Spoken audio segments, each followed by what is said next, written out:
order of regular meeting. Roll call. Jeff Halgren. Smith McDavid. Present. Sarah Moses. Present. Victoria Newport. Here. Jeremy Olson. Here. Valerie Pena Hernandez. Here. David Seymour. Present. All right, Pledge of Allegiance is next. I pledge allegiance to the flag of the United States of America and to the republic for which it stands, one nation, under God, indivisible, with liberty and justice for all. Hey, man. How you doing? Good, how you doing? Good, thanks. Okay. Next is public participation and recognition. It is recommended action that the board, oh wait, you didn't do public comment yet. Acceptance of Let me gifts. get my glasses. Okay, acceptance of gifts and donations. It is recommended action that the Board of Education accept with gratitude the grant awarded in the amount of $2,500 from the Youth Engaged in Philanthropy and the DeKalb County Community Foundation to the DeKalb High School robotics team to purchase a 3D printer for rapid prototyping of custom robot parts. Thank you very much. That's wonderful. There's a motion and a second. Motion? So move. Second. Jeff Halgren.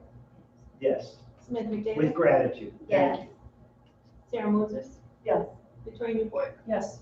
Jeremy Olson. Yes. Valerie Pena Hernandez. Yes. David Seymour. Yes. Thank you so much to the foundation. That's wonderful. Next is public comment. Members of the public who wish to speak to the board should complete a request card or send an email to the board president prior to the meeting. This section of the meeting will be reserved for comments from the public. All comments should be limited to 3 minutes. Criticism of individuals is not in order. Any public comment? Okay. Next is board committee reports and correspondence. Does anybody have anything to report? I just wanted to report, I wanted to just read a personal statement.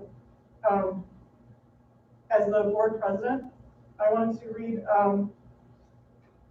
amidst the backdrop of a national pandemic, our communities are being impacted by unbelievably painful events. I want to take the time to acknowledge the tragic deaths of George Floyd, Ahmaud Arbery, Breonna Taylor, and far too many others, which have sparked national conversation, protests, and sometimes civil unrest. I realize the immense impact of these events, particularly on our African American students, and I will continue to collaborate with the board, district leadership, and our community to seek resources, support, and connection with other community organizations to create a safe, compassionate learning environment. I can assure you that we are here to support all of our students and families through this difficult season. Thank you. Next. Thank you, Sydney.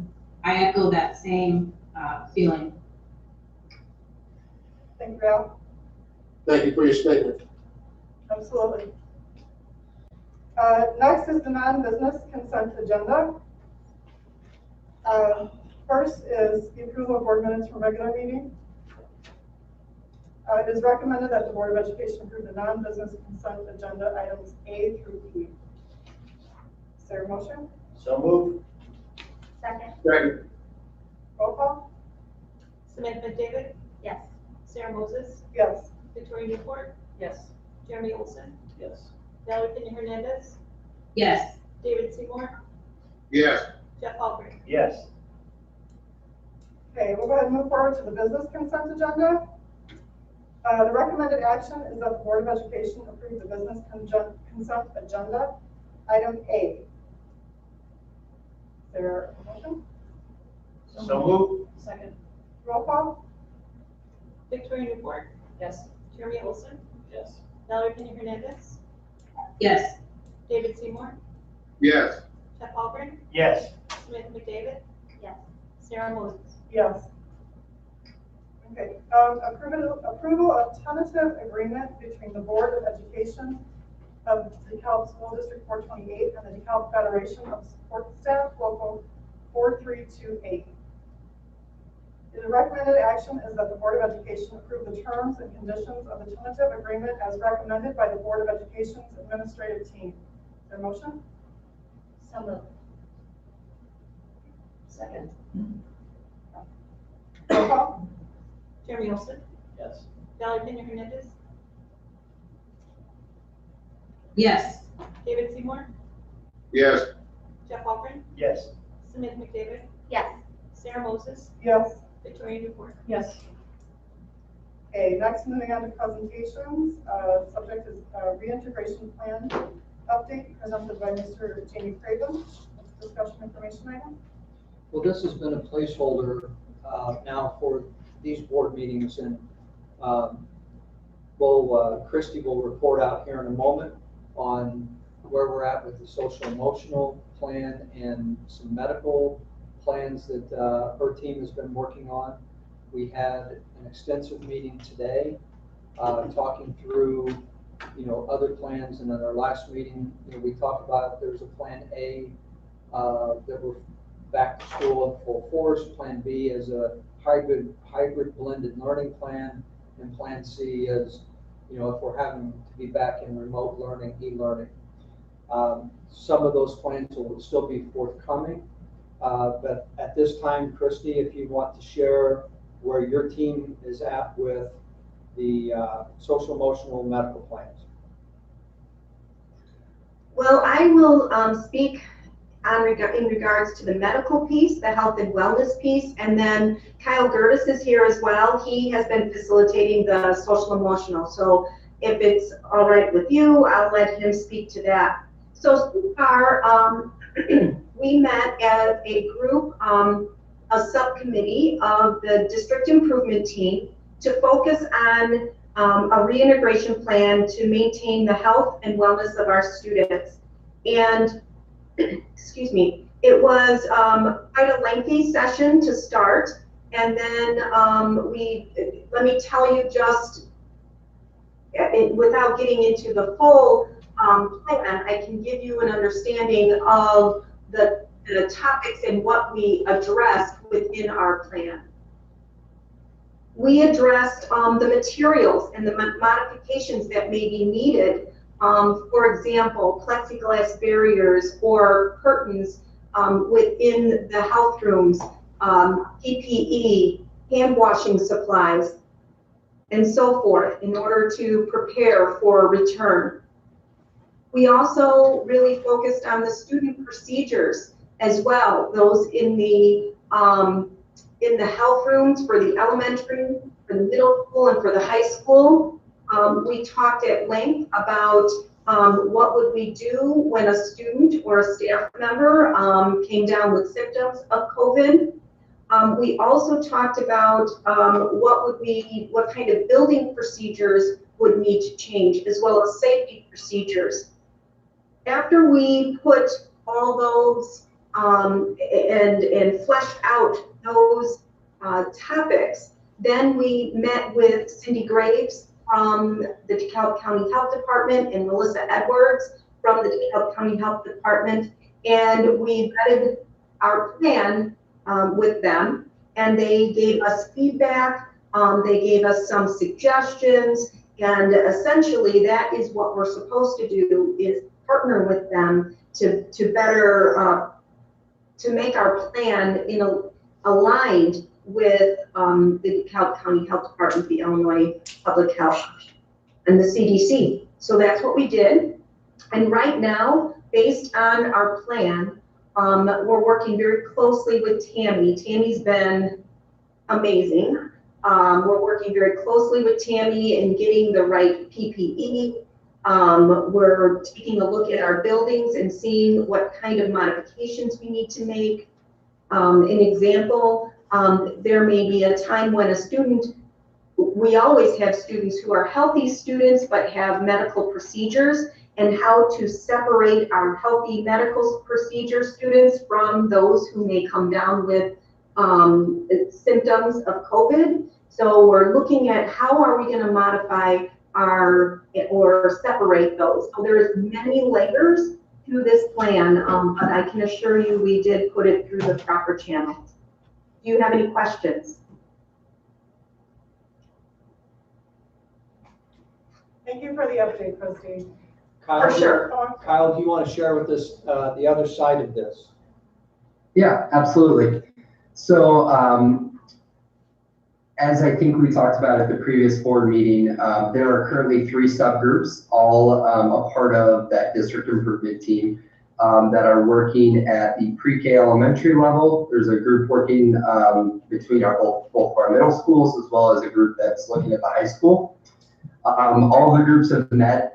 We kind of started off with just a little bit of a brainstorming session about those 3 options that we're kind of planning for. Full reintegration, some sort of hybrid scheduling, and then the possibility of being in remote learning again. So what we started off with, we're just kind of exploring or brainstorming the different challenges or obstacles that we anticipate facing in each of those scenarios, which was a really great jumping off point for us. I think it gave us a good perspective of the things that we need to really be conscious of and think about. Not only that apply to like the social emotional needs of our students, but also could involve other departments or areas such as maybe the subcommittee Christie is working on, buildings and grounds, curriculum and instruction, things like that. So the high school group kind of jumped in. We're currently looking at putting a structure or plan in place for option 1, which would be that full reintegration back into the school building.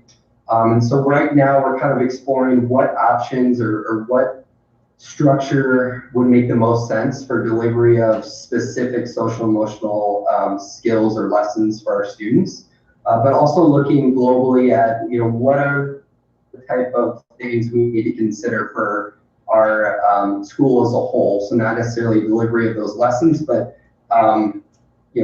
professional development related to trauma and how that impacts students.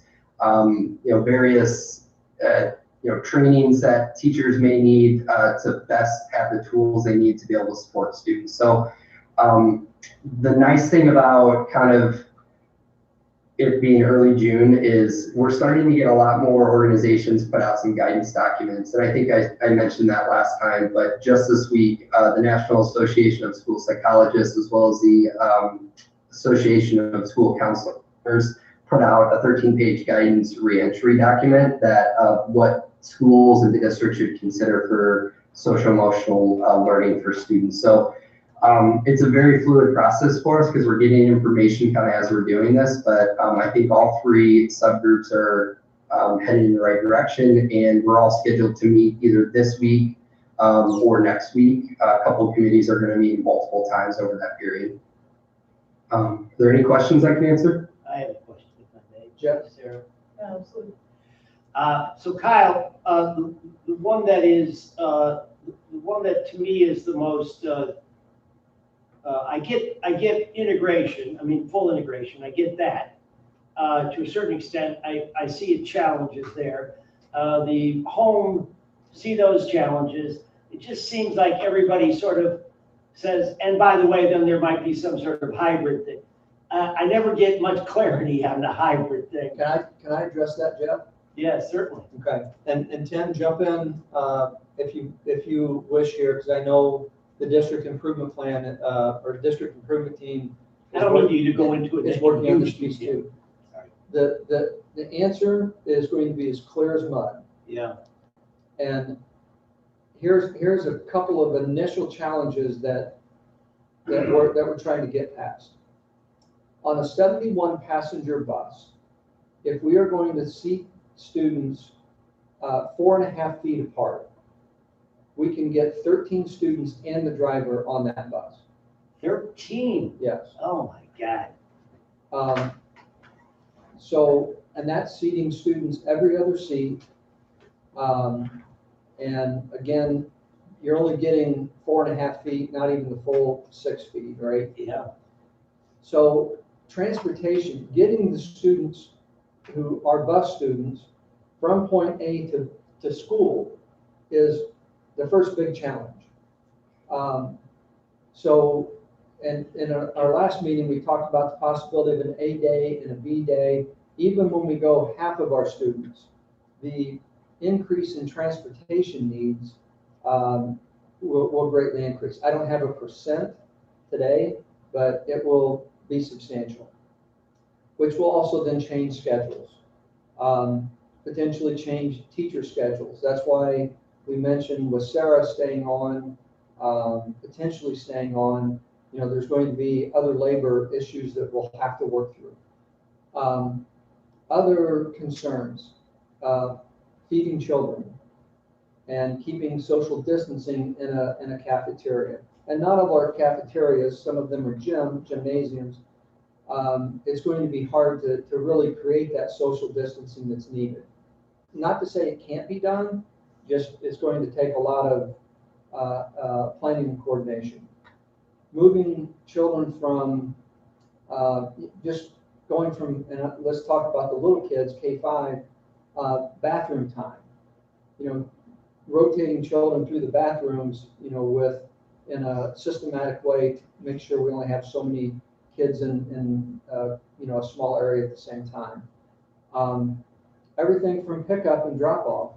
At a typical elementary building, students get out of the car or get off the bus and they go to the playground and they play for a while before they go into the building. What do we do with that? Do children not have access to playgrounds for a period of time? And if they do, how do you keep a bunch of little kids apart? I mean, we're social creatures. They're going to need to play. At the middle schools and high school, passing periods and ensuring that students are keeping an appropriate distance.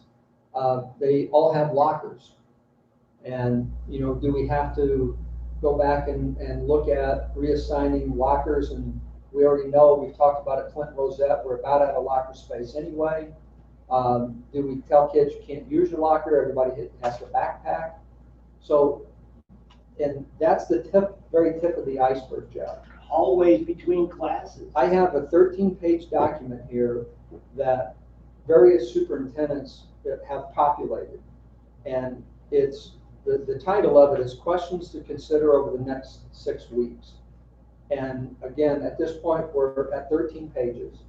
And I'll give credit where credit's due. PJ Capozzi from Stillman Valley started this document and probably has put more than half of the information in here.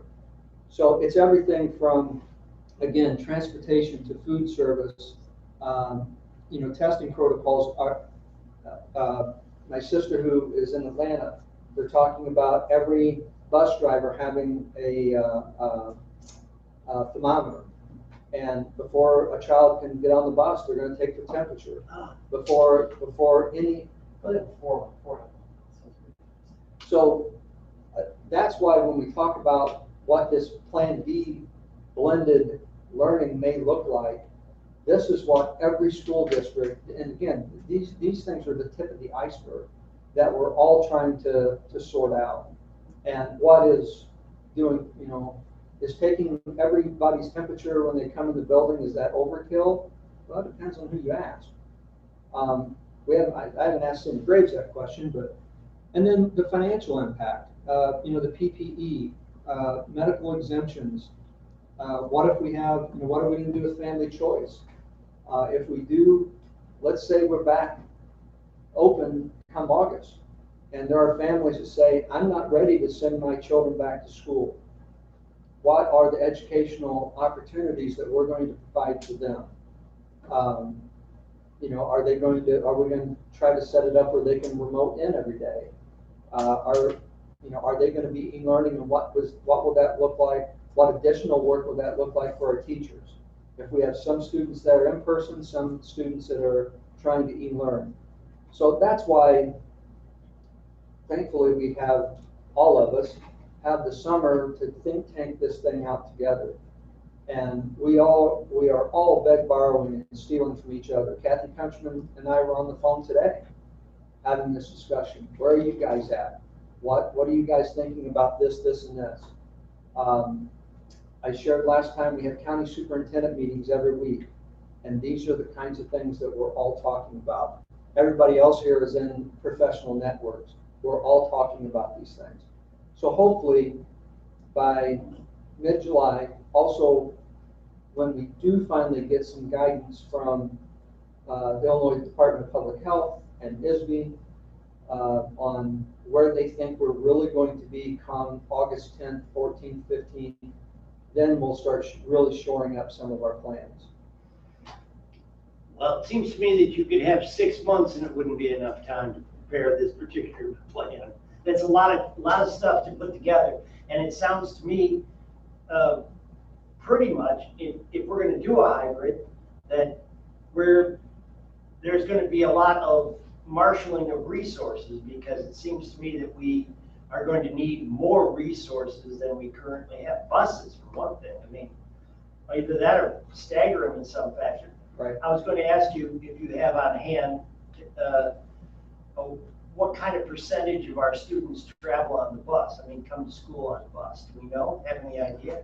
Cindy, I don't off the top of my head, and I would hate to take a public guess. Maybe James, do you have any idea how many of them come to the school, to high school with that? On the I bus? have an idea of the entire district. We're what we were just shy of 7,000 students. We bus about 4,500 students a day. So over half. Yeah, Mhm. yeah. A And lot. if I can chime in for a second, on Friday, as board members, we were given the opportunity to attend a webinar or a Zoom meeting with Dr. Ayala, the state superintendent, and I registered for it. We received in our email a 9-page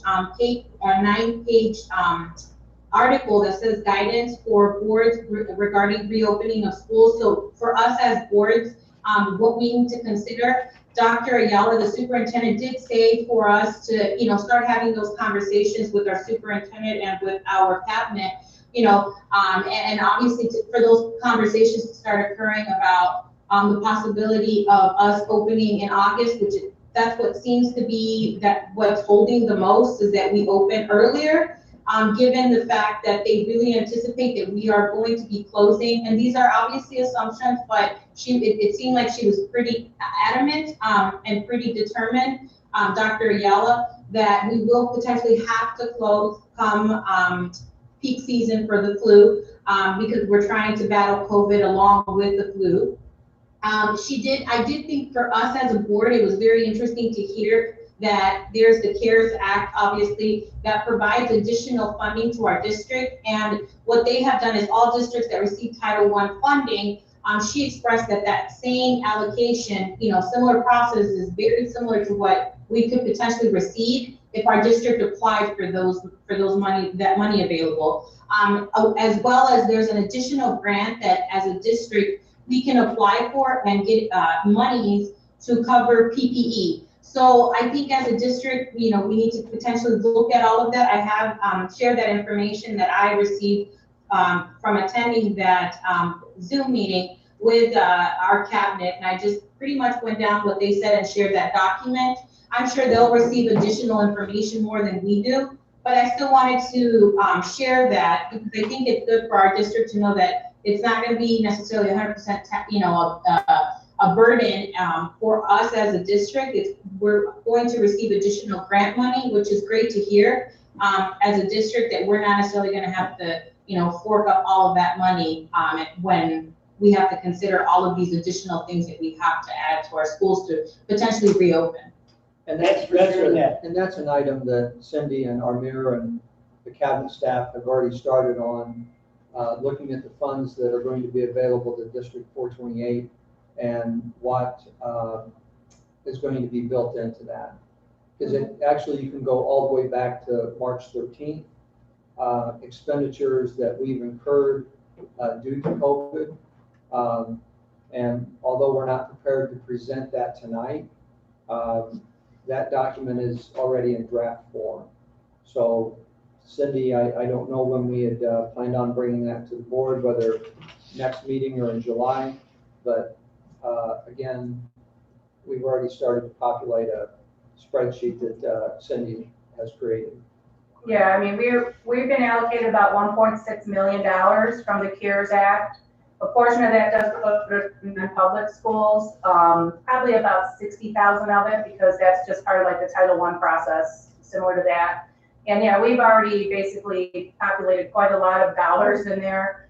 to, anything specific to COVID, how we're gonna start the new year. And it's kind of tough to be super specific because we don't know what the start of the school year looks like. So those things that we kind of know about, we're pretty soon gonna talk about the purchasing devices for our K-2 group. Those things that are specific software, curriculum that we can use in an e-learning environment, those types of things. Things where we're gonna need for the buildings to get them up and ready.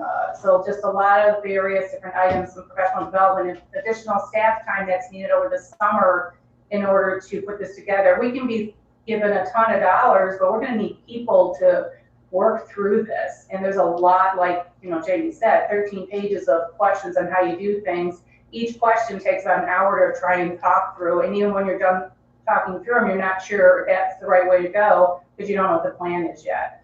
So yeah, we're definitely looking at those dollars and to be using them in the most strategic way directly related to COVID and how we're going to get started again in the school year. And those dollars are available through, like Jamie said, March 13th is the start date, and that grant goes through September of 2021. So I suspect, we'll have a plan to start, but that plan will change and we'll amend and we'll do what we need to do. So, and I'm hoping we'll get more dollars allocated, to be honest with you, because 1.6 million is going to go pretty quick. And to add to that, Dr. Ayala did say that obviously what you're saying and that there is additional grants out there. And like you said, Cynthia, it is a lot, but one thing that she did emphasize, which I really liked, was that there was a lot more flexibility with this money and how we use it, opposed to the title monies that we receive, because those are very specific. But these, she did emphasize, because she understands it's a very stressful time, and it's stressful, in so many ways. But she did emphasize that there was a lot of flexibility on how that money could be used and how that money was going to be allocated, and the potential for what you're saying, additional things going out. So I think they're putting on more webinars for us as school board members, and I've registered for almost every single one of them because this is very, very difficult to try to navigate. Yes, there's a lot of information. It's good information, it's just a lot to digest and then figure out the plan going forward once you can have that info, so. Samantha, did you have a question? Yeah, are we considering starting that early in August? Will Well, our building be open, like Clinton Rosette, would it even be able to be open? that's not something that we have discussed yet. Again, many considerations. One, the construction projects that we have in place. Will Clinton Rosette, would it even be ready? Two, changing the start date at this point would require us to sit down with some of our labor groups. Right. I know that is one of the things that was thrown out. And at this point, I will share that I haven't heard of any school district yet that has announced that they're starting earlier. Universities, yes, not school districts. Okay.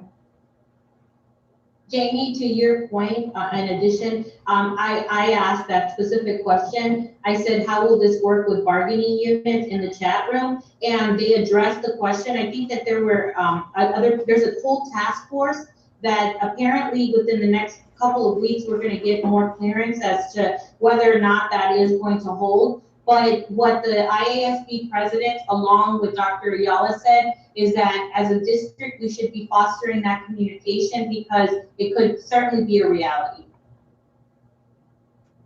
Well, they can make it an option, but it's not something that ISB could mandate. And to their point, they're encouraging school districts to consider starting earlier, with the assumption that when flu season hits, that there's going to be a potential spike and we're going to be e-learning again. And again, one of the universities that one of my kids attends, they're doing the same thing. They're going to be wrapped up by Thanksgiving. So it's on the table for consideration. We haven't gotten there yet. I have a question. With our agreement with the teachers union, does it specify the day that they start and the day that they end? Or does it just say X number of days that they teach? It doesn't specify a date, but there is a calendar committee that I work with in developing the school calendar, and that includes setting the start date. So we would need to go back and sit down, yes. Yeah. Thank you. Okay, any other questions? Well, if we have any more come June 16th, we'll share that with you. Well, I, for one, appreciate all this that we've just gone through. And thank you, Val, for sharing all that information that you got. But I, for one, as a board member, appreciate this because, I mean, in a sense, this is what we do, even though we don't get involved in day-to-day. I think that the difficult times make for different rules to a certain extent. And I, for one, appreciate the involvement as far as what's being thought of, how we're proceeding. I like being involved in that because I think it's very, very, very important. It's a good way to keep the community apprised of what's going on too. I just think we have to be cautious of, I mean, we talked about just in the last, I don't know, 15 minutes, we talked about a lot of things and put a lot of things out there in public. I think it's important to use Kyle's words that this is all very fluid right now. And while we're trying to make contingency plans, nothing is set until we get guidance on what school is going to really be able to look like come August. So, you know, I always want to put that preface out there that we just don't know until we get the guidance, and then we'll start really honing in on final plans. But I do think it's important that people who are watching understand that this is fluid and it is trying to come up with the best solution with a lot of different, this is a moving target continually. Yeah. All right. Okay, thank you. Next is the handbook language update as recommended by the D428 Handbook Committee by Mr. James Horn. Good evening. So I'm here on behalf of the Handbook Committee. Handbook Committee met 2 weeks ago. On the committee, there is representation from elementary, middle, and high school level, as well as parent representative. As you all know, D428 utilizes the IPA, the Illinois Principal Association Handbook. On a yearly basis, the Handbook Committee comes together and puts together some modifications based on the recommendation of those 3 groups. First came from elementary and it pertains to visitors. Changes have been highlighted to the language. Yes, we want to encourage community members and parents and whatnot to be in the building. We just want to put some parameters around it. And that was just that there had to be prior approval. It was reported that we did have some situations where people were showing up unannounced, and having some specific language gave building leaders a little bit of support. Next, some changes in attendance. This is to align with what is required through our ROE pertaining to truancy. Also looking at language with excused and unexcused absences. Moving down to the 9-12 topics, the recommended changes that came from the high school didn't necessarily change any of the policy, but just the wording, particularly when it pertained to dress code. We're not changing our dress code, but it was felt by the high school discipline committee that it unfairly targeted our female students, particularly when using phrases such as immodest or distracting. Removing that language and just keeping appropriate cover, non-showing undergarments, things that were a little bit more concrete and could be applied equally to males and females. And then the last part pertains to athletics.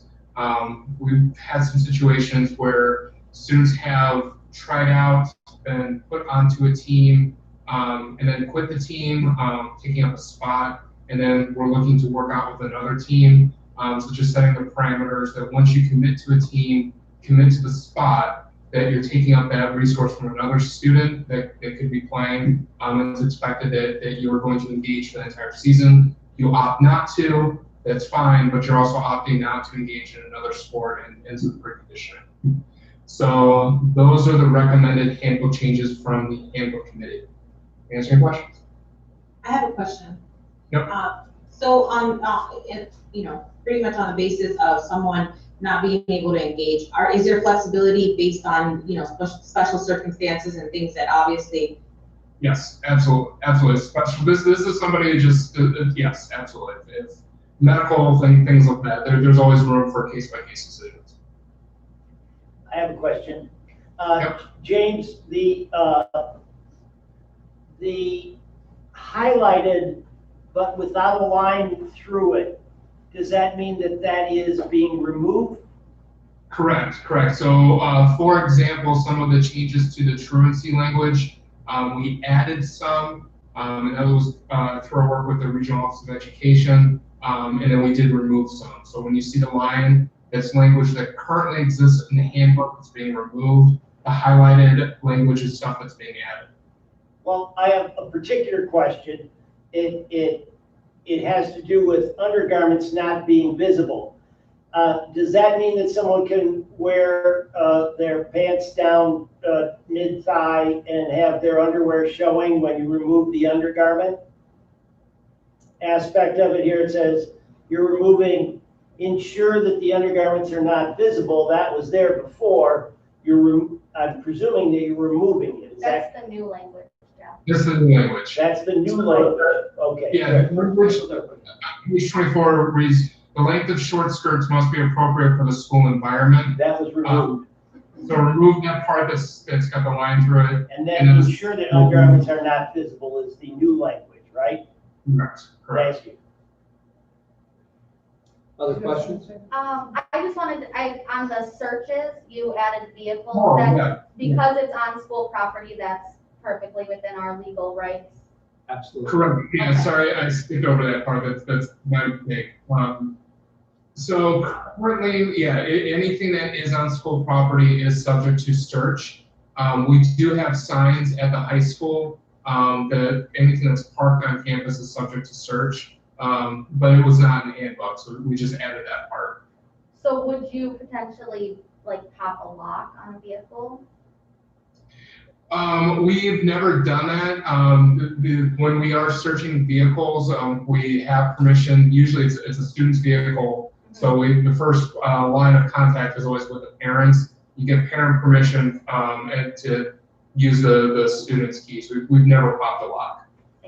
If there was a safety concern, that is something that we do have the right to do, but when we're talking about a safety concern, and those decisions obviously aren't made in silos. We're partnering with superintendent, with school resource officer to make that determination. Typically, when we've had to look for stuff, it's honestly it's usually weed that we're searching for. But it's always been with the permission of the parents and through use of keys. Of course. Okay. Yeah. Any other questions or comments? Thanks for your work on that, James. Absolutely. Yes, thank you for removing the subjectivity from dress code. I really like that. Yeah. That's very good. You're welcome. Next. So, this is the old business and action items. This is contract for supported programs with Special Education Services Mentor Group.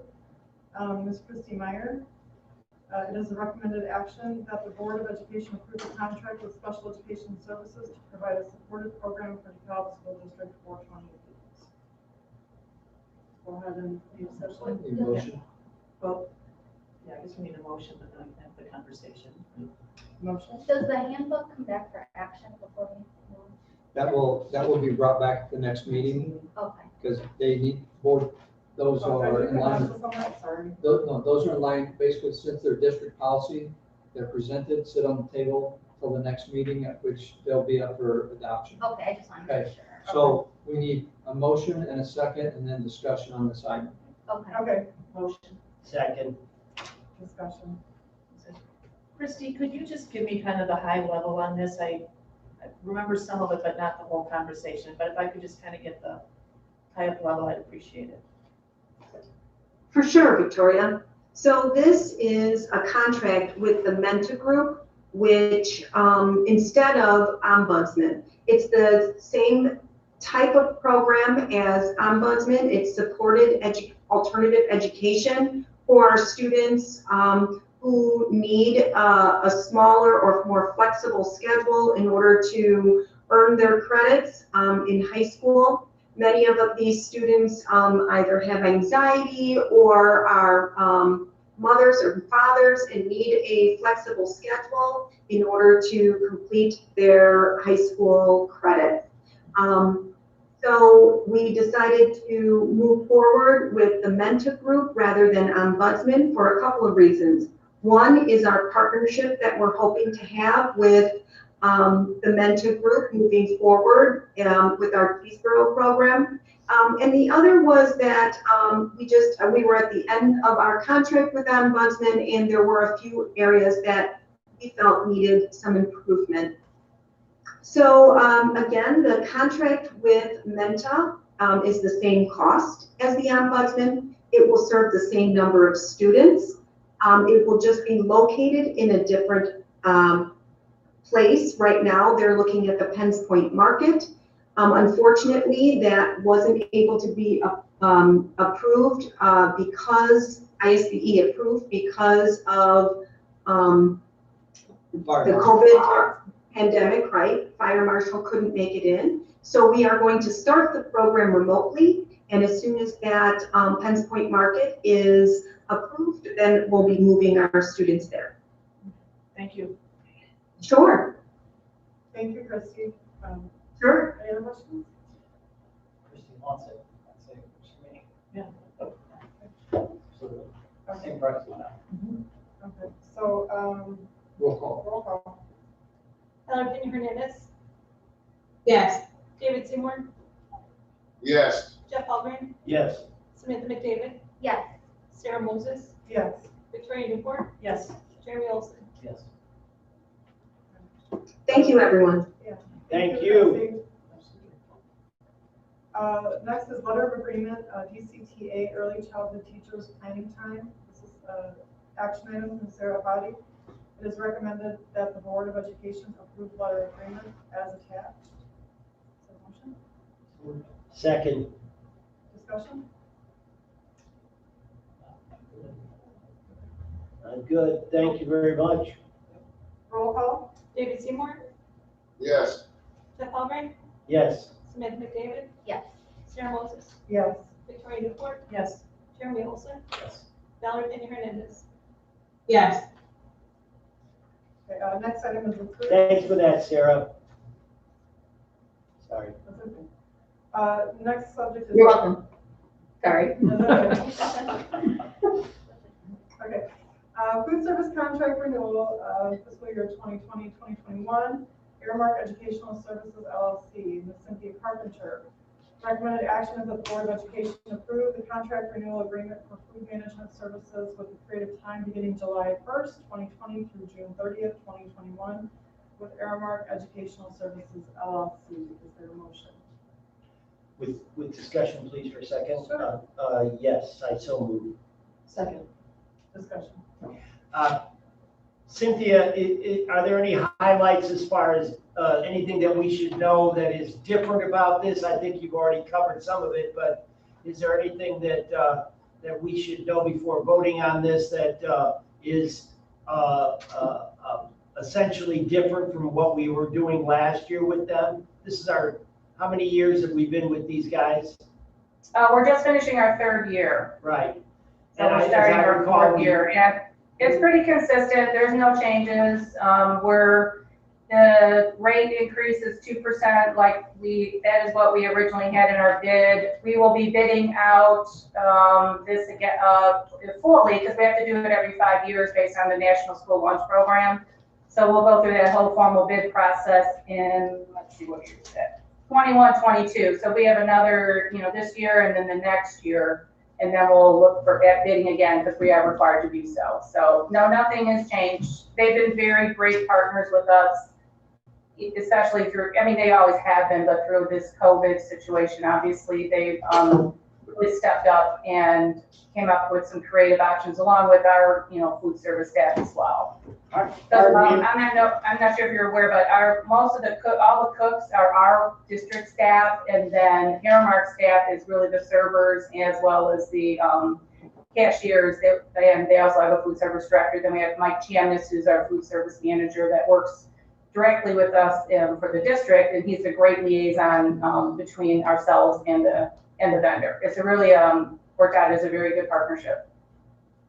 Great, and pardon my ignorance, but the COVID, the food that we've been serving, that's that's in addition to our contract, is it not? That can't have been under a normal contract. That had to have been per item, I would imagine. Oh, well, all our, the way we pay Earmark is based on a per meal basis. So all the meals that we have been serving, they basically charge us that same per meal rate for our breakfasts as well as our lunches. Great. And then what we do is we submit a claim monthly to the state. So we get some reimbursement based on how many are free or reduced or paid students. So that's how we, basically get our revenue back, is from those reimbursements or those students that are paying students.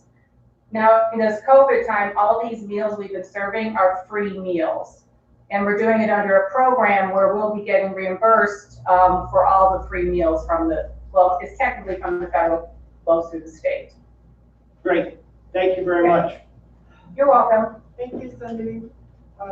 Anybody else questions? Roll call? Jeff Albrecht, Yes. Smith McDavid, Yes. Sarah Moses, Yes. Victoria Newport, Yes. Jeremy Olson, Yes. Valerie Hernandez, Yes. David Seymour. Yes. Thank you. Thank you very much, Cindy. Next up is full cleaning proposal, Ms. Tammy Carson. This is an action item recommending that the Board of Education approve the facility operations staff to return to a full cleaning schedule when students return to the buildings. Is there a motion? So move. Second. Discussion? Roll call? Smith McDavid, Yes. Sarah Moses, Yes. Victoria Newport, Yes. Jeremy Olson, Yes. Valerie Hernandez, Yes. David Seymour, Yes. Jeff Albrecht. Yes. Thanks for that, Tammy. Thank you all. Excellent. Next is the recommended revisions to the Board of Education policies, second reading, possible approval. It is an action item. It is recommended that the Board of Education hold a second reading and approve the recommended changes to the Board of Education policies as attached. So moved. Second. Roll call? Victoria Newport, Yes. Jeremy Olson, Yep. Valerie Hernandez, Yes. David Seymour, Yes. Jeff Albrecht, Yes. Samantha McDavid, Yes. Sarah Moses. Yes. Thanks for making that happen, Jamie. New You're welcome. New business administration, subject, this is discussion and information. This is a contract with Northwestern Illinois Association for the 2021 school year. Ms. Christy Meyer. Good evening again. So I'm here again this year. Every year, I come to you with the agreement, the contract that we have with Northwestern Illinois Association, NIA. They provide our district with occupational therapy, physical therapy, vision, hearing, and autism consultation. And they are a non-for-profit COA that we contract with for all of those services. I'm presenting you with those services. These services are all based on student IEPs. Each year I meet with them to determine our level of support that's needed, and they propose how many units or hours they would need and what the total would be. So we have gone through the contract, and I agree that these are the services that are necessary based on the IEPs of our students. Good news is about 75% of this contract is covered under the IDEA grant. Any questions? The occupational therapy piece is what again? I'm sorry, I didn't hear that. I just had a question about the definition of occupational therapy. Sure, sure. In the educational world, it's mainly when you have either fine motor work that students who don't have fine motor skills. Also, it deals a lot with sensory, and so many of our students on the autism spectrum require occupational therapy in order to access their education because of either the fine motor piece or that sensory regulation. It's also with clothing, you know, putting your clothes on, putting your shoes on and tying them, all of that fine motor. So that's what it's like in the educational setting. Okay, thank you. Any other questions? Okay, consensus to bring this back? Yes. Yes, Yes. Thank you all. Thank you, Christy. thank you, Christie. Jamie, just from a budget perspective, I assume this is sort of a push, right? A push? Like this is what we normally spend? Yes. Next is the letter of agreement, FDAS, accumulated vacation, Ms. Sarah Body. This is for discussion information. Hi, good evening, everyone. We have our LOA with FDAS here as information. Due to our school closures in light of the COVID pandemic, we have worked with the FDAS leadership to come to an agreement and proposal to allow that group to carry over an additional 5 vacation days, totaling 10 for this year only, and have extended or proposed to extend their deadline to use those from December 31st to June 30th. And so we ask the board to consider that and consensus to bring that back at the June 16th meeting for action.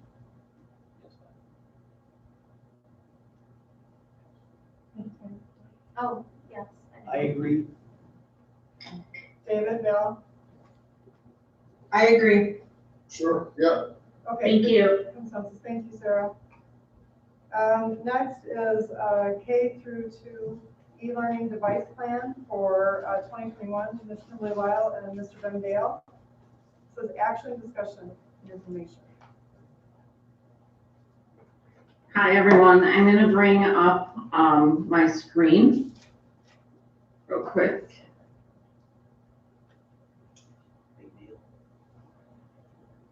Was I successful? Yep. You did it. All right. Okay. Great. We were talking earlier about the CARES Act grant. So that's where the dollars for this proposal would come from. The core purpose of what we talked about earlier of the grant is to provide direct money to school districts and allow funding for areas that were impacted by the disruption and closure of schools due to the pandemic.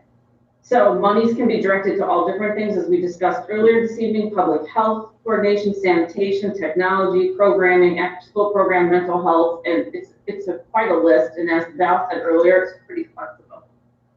Well, this ended up to be one of our #1 items that we have already put on to our grant spreadsheet that we're completing right now.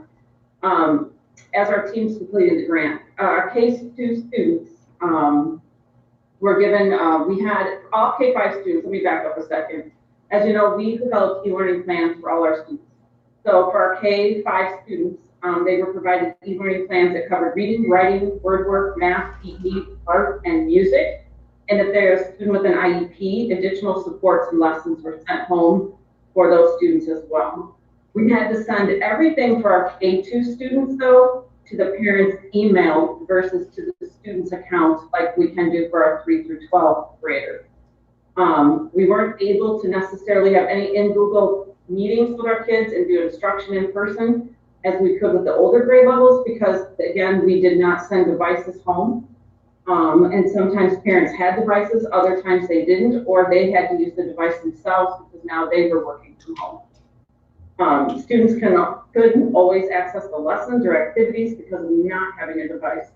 So the plan that Ben and I are going to share with you gives us that opportunity to make sure that all our students have a device K through 2 for e-learning. We have not decided initially, if we are back, these devices would stay in the classroom. Maybe at some point, some of them would go home with students, but this is really specifically used in the classroom. Unless for e-learning, then they would go home with their students. And I wanted to mention, we're bringing it forward tonight as information and action all in the same night. As you can imagine, every district in the United States is looking to buy devices, so the supply of devices is very low.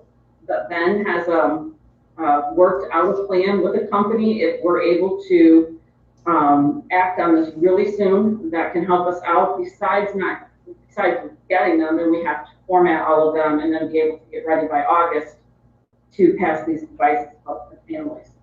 So Ben is going to help me a little bit here, but I'm going to walk you through what this plan was real quick. Currently, we have devices in our K2 classrooms now that I have purchased over the last 5 years with Title I money. Second grade has 30 devices, but K and 1 have 16 devices in each classroom. But of course, many of them have come to the end of their life, and so we don't have an opportunity to extend that contract or keep those. So what this plan is, we went into all buildings and we did a detailed, I should say not we, Denise Fleming did a detailed inventory of everything while we've been out for session. And this is what we came up with. We have devices, Lenovo devices, in our K2 classrooms. We had 604 of those. So we would use those, but then we would need to replace the Acer and Dell devices, and that's where the 700 comes in. Then we would also need additional devices in order to bring our classrooms up to 30. So right now in a first grade classroom, we need to get up to 30, not 16. And then of course we put in here an overage, again, because enrollment fluctuates. We also, when we purchase these devices, they will come with cases, but some of the ones we already have don't have cases. So in order for these devices to go home and be safe, we would need to buy 107 device cases. And then also this, during e-learning, we used Google Meet, and that was for free. It is now not going to be starting in the fall. So we have that cost in here. And then when the devices are in the classroom, they will need to be charged. And so those are what the charging pillars are. We have some already in classrooms for some devices. We would just need to purchase additional. And then the last item, our library system, you know how you check out a book? We can add onto that system a resource manager program so that we are able to check these devices out in a much better manageable way. Right now, we are using extensive spreadsheets, and as you can imagine, it's getting very difficult to manage. And where this would just use a scanner, like we do in a food service, you scan it and it's assigned to that student and we know where the device is gone. So when we put all that together, that's what this final cost piece here is, breaking all of that down for you. It comes to a total cost of $652,196. The pros of this is that now all our devices will have a 4-year life on them. Many of the K2 devices that I bought a few years ago are not touchscreen, and for our K2 students, we really need that, and so that would make it equitable for all our kids to have the same type of device. And then what we would do is take the devices that are getting old, and we would put those for our loaner cards and be able to loan out devices now when kids are in need of repair. So that is our proposal tonight. So can I take any questions, or Ben? Take questions? I actually have a question for Jamie or Cindy maybe. We talked about this CARES money was how much money? 1.66. Yeah, 1.6 million. Yeah, and we lose 60 grand of that right away. And so we're a little over 700,000 of that already then, if we do this, so we're down to 900,000. I guess with some of the unanticipated expenses of travel and everything, I assume, is 900 enough to cover what you think those might be? Or are we gonna be digging into our number, which is now currently unbudgeted, right? So I'm just looking at a budget impact on this, because this is a pretty big nut, especially for something we may not even need if we're back in school necessarily. Yeah, it's a gamble in many different directions with all the variables going on. So even if we at some point go back to e-learning, we're still stuck back into a quagmire with our K-2 students where they don't have devices. I totally understand that. I'm just a little nervous that it sounds like there could be some major league expenses coming our way that we haven't budgeted for. And if that's the case, if these kids are going to school half-time, maybe we don't necessarily need all these devices, they can trade every other day if they're not in school. Half the class is going one day and half the other or something. I'm just trying to, I guess, look out ahead, Jamie, and you would probably know what some of these things are going to cost us better than I would. I don't know if that 900 is going to be enough to cover it or not at the end of the I think our greatest exposure is transportation costs. If we're, if we do end up in that Plan B blended, there's going to be chemical costs that right now, for cleaning supplies, there will be. I think those are the two major ones that probably give us the most exposure. But I will also share that a lot of districts, they're using the CARES Act money, loading up on technology. And which doesn't, it's not that it doesn't make sense, I totally get it. And I can't even imagine trying to teach my second grader at home about some kind of a device. But I'm just nervous about the budget, I guess, more than anything, and sort of a roll of the dice, Nobody under 19 has died in the state yet, So Jamie, let me jump in for a second. On the grant that we're working on right now, we do have a section for the cleaning materials. We've put in, trying all of those things that you were just mentioning, we have been putting into the grant. Not that we can't change it, but we knew those are gonna be some extra costs that we didn't want the district to take on if we could use these dollars instead. Right now, we feel like with things that we've dropped in, that we still have remaining allocation of just right around $550,000. Right. So we haven't completely blown through the CARES money at this point. We still have, again, $500,000 or so sitting. But to Kim's point, part of the sense of urgency is with the CARES Act and the district I'm going to, we're doing the same thing. It's loading up on technology because even if we don't have to go into remote learning, we're not, it's going to be with us. And it's an item that we're just not blowing money on something that we can't use in the event that all of remote learning, e-learning doesn't happen. And if I had to lay a bet, I'm not a betting person, but if I had to bet, I would imagine that at some point in the fall, whether it's August, whether it's November, maybe even shortly after the holidays or New Year, I think at some point during the school year, we're going to be back in a remote learning environment. I just believe it. And I can't predict the future any better than anyone else here. Right. But I think that there's, I think the public, after what we've been through, are very sensitive to this. And, if we start to see another spike, that they're going to try to flatten it quicker than even they did this time. That's just my, and I don't want to get into the debate on whether we should or shouldn't have, but that's, And that's why we have also a fund balance that is beyond the budget, so that we don't have to operate with a deficit if that happens. But I guess I was just sort of wanting to feel it out. It's our job to challenge the budgetary considerations. Well, one of the conversations we also had is you start to look at some of the things we have put into the spreadsheet, what actually has a return on investment. It's more than, you sprayed it, it's gone. Right. And we do get a 4-year ROI minimum out of this. And it also makes our classrooms whole, because otherwise we'd be looking at some sort of a turnover of these devices anyways. So instead of assuming those costs like maybe next year, we're assuming that this year, extending the ROI, taking advantage of grant money to then offset the totality of it. Right. Money that you'll probably end up paying out at some point. Right. I just have a couple of thoughts. One is, I feel you guys don't come to us unless there's a pretty profound need. And so I always hate to spend money, but if you have to spend money, you have to spend money. But the thing that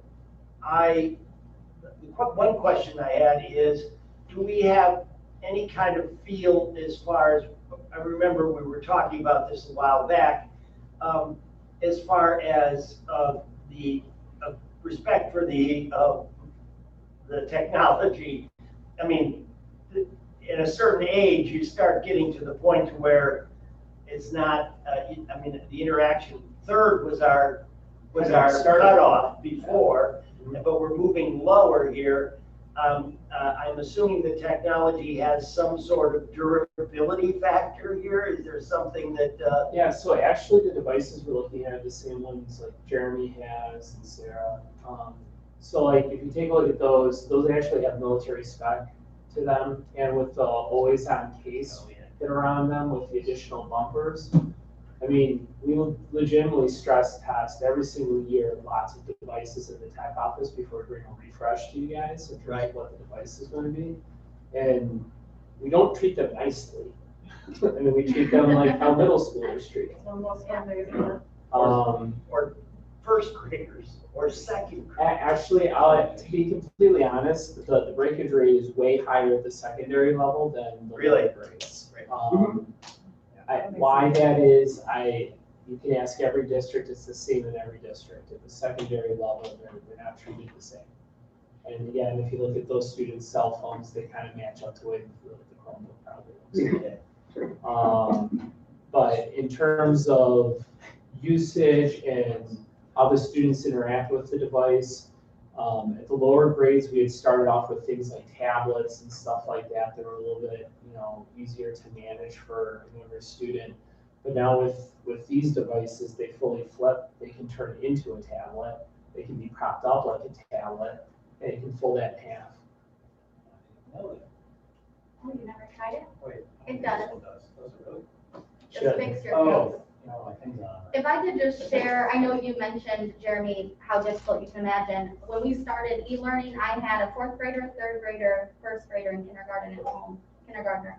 And being in a home that has multiple devices, but also working from home at that time, there were definitely mornings where my daughter was using my cell phone, my other daughter was using my district laptop, and because I had to use my personal laptop for work.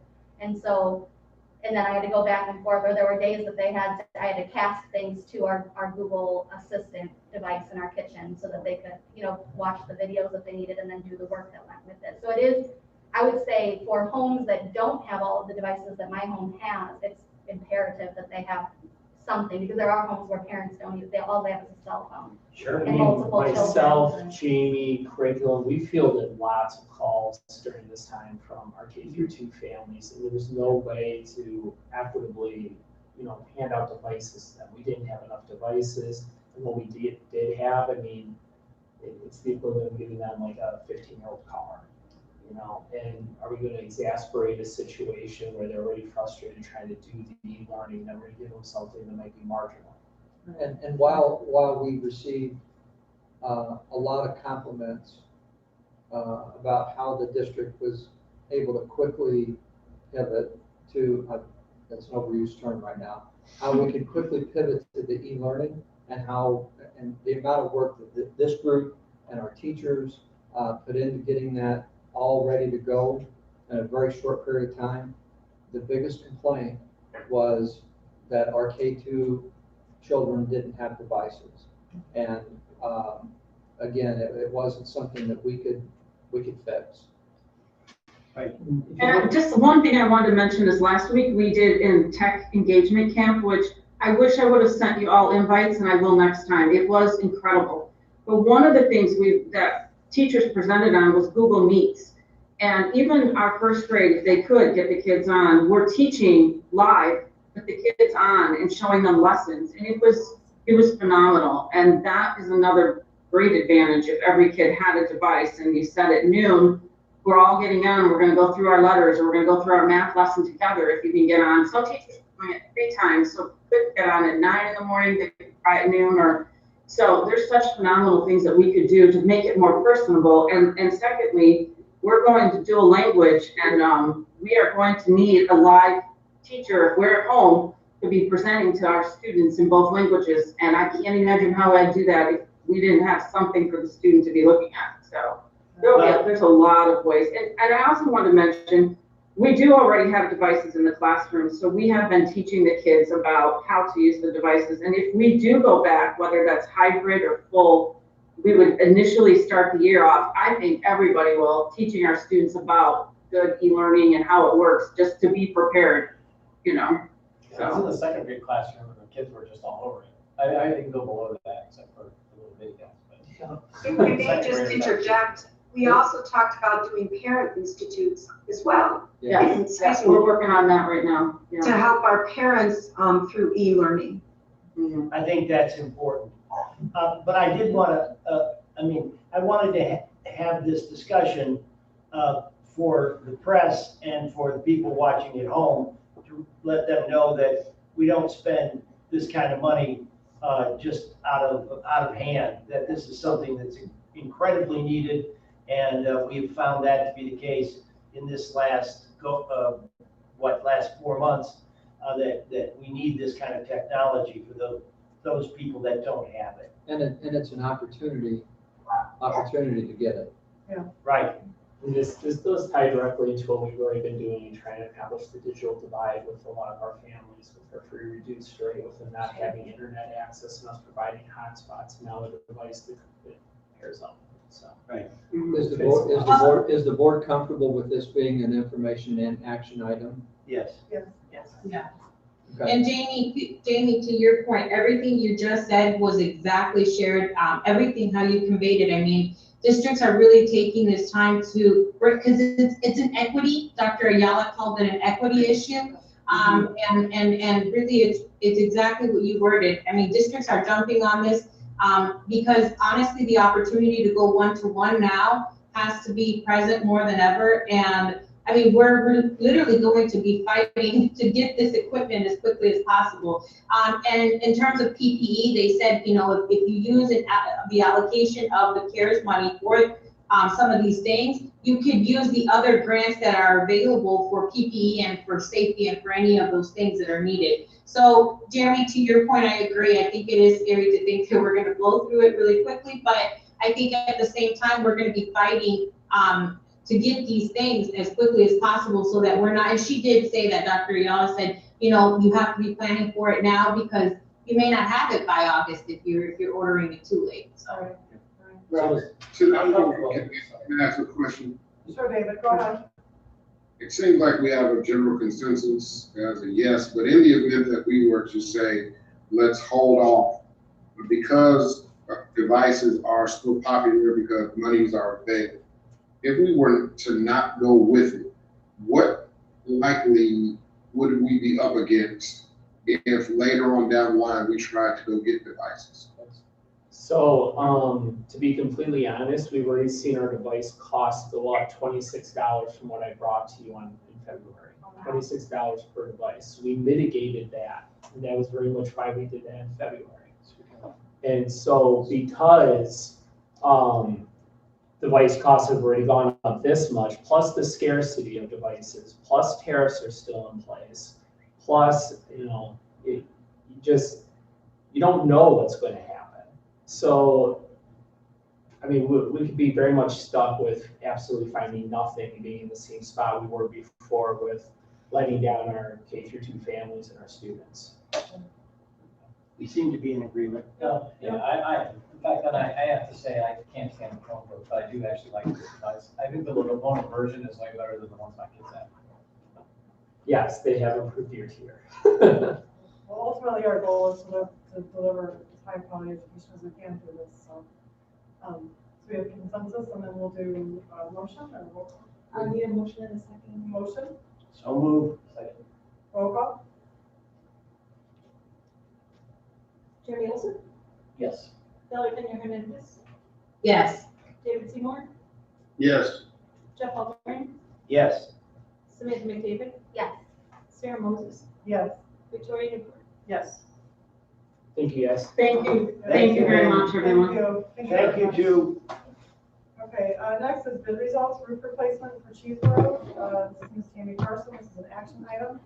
It is recommended that the Board of Education approve the bid to replace the Cheeseboro Elementary School roof awarded to Freeport Industrial Roofing from Freeport, Illinois, in the amount of $316,500. Is there a motion? So move. Second. Roll call, please. Valerie Kenya Hernandez, Yes. David Seymour, Yes. Jeff Alburn, Yes. Samantha McDavid, Yes. Sarah Moses, Yes. Victoria Newport, Yes. Jeremy Olson. Thank you. Pardon me, Tammy, just for people watching, this is the result of several bids, and that this is the best bid out there by a qualified company, right?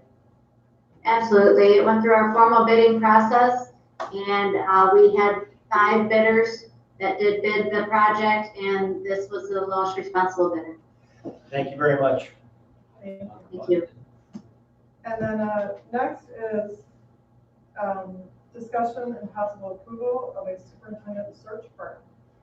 This is action, discussion, and information. The recommended action is that the Board of Education approve hiring of a superintendent search firm. The Board of Education will discuss the presentations and the proposals of the 3 superintendent search firms and possibly vote to approve hiring one of the firms to assist in the search for a superintendent. So move. Second. So,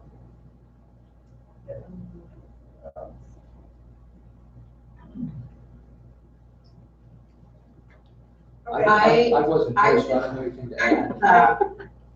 Was someone else talking? I'm sorry. Jamie was. Sorry, Jamie, I didn't hear you. Go ahead. No, go ahead, Jamie. No, it was semi-sarcasm, so not really needed here. Okay. I just said I wasn't here, so I don't really have anything to add. Okay. Well, I was present, and I was very interested. One stood out more than the others. The last one that we had raised, obviously I did my own research. I read through everything they provided, and then obviously their presentation was really good. And one of the things that I liked, it was between 2. The first one, obviously HYA, and the second one was raised. I think HYA only guarantees 1 year, opposed to raise, they guarantee 2 years in terms of, if for some reason the superintendent, comes here and decides maybe that they don't want to stay, or maybe it doesn't work out, they guarantee that they'll go back out and do the firm again, the search again, I'm sorry. Another thing that I really liked is that they are above the national statistic of placement, where they place their superintendents. They typically tend to stay for a duration of longer than 7 years. 7 to 10 years is, their average. So I like that. I also like that they focus on diversity in terms of everything, race, gender, everything. I really like those things. Another thing that I liked about them was that this is exclusively all they do. They just focus on this. on this piece opposed to, you know, some of the other firms do other pieces. And I like that they would give themselves entirely to this, to the finding of the new superintendent. So those are my thoughts. Should we just maybe go around and see like who picked which one, and then maybe we all agree already? So, Val, I would agree with you, that I also like Rain Associates best, and then, at HYA, and then followed by, School Exec Connect, and basically for the same reasons that you stated. David, did you want to comment? My preferences are 3, 1, 2. The third group we saw, then the first, then the second. Okay, Sam? My first preference is also Ray and Associates, and then second was HYA. Mine was 2. Okay. I thought Rachel's the best. Same for Jeremy. I agree with Val. Okay, so we agree, all of us, confusion. All right, Thank you. perfect. Okay, so, That's 7-0. sounds like it is Ray and Associates that we're going to go with. Let's go ahead and, There's a motion and a second. Okay. So moved. Second. roll call. Joe? David Seymour, Yes. Jeff Albrecht, Yes. Smith McDavid, Yes. Sarah Moses, Yes. Victoria Newport, Yes. Jeremy Olson, Yes. Valerie Pena Hernandez. Yes. Okay, and then the meeting will be adjourned. Motion? So moved. Second. All in favor? All in favor? Aye. Aye. Ken, thanks so much. Thank you, everybody. Yes. Thanks, Brady Bunch.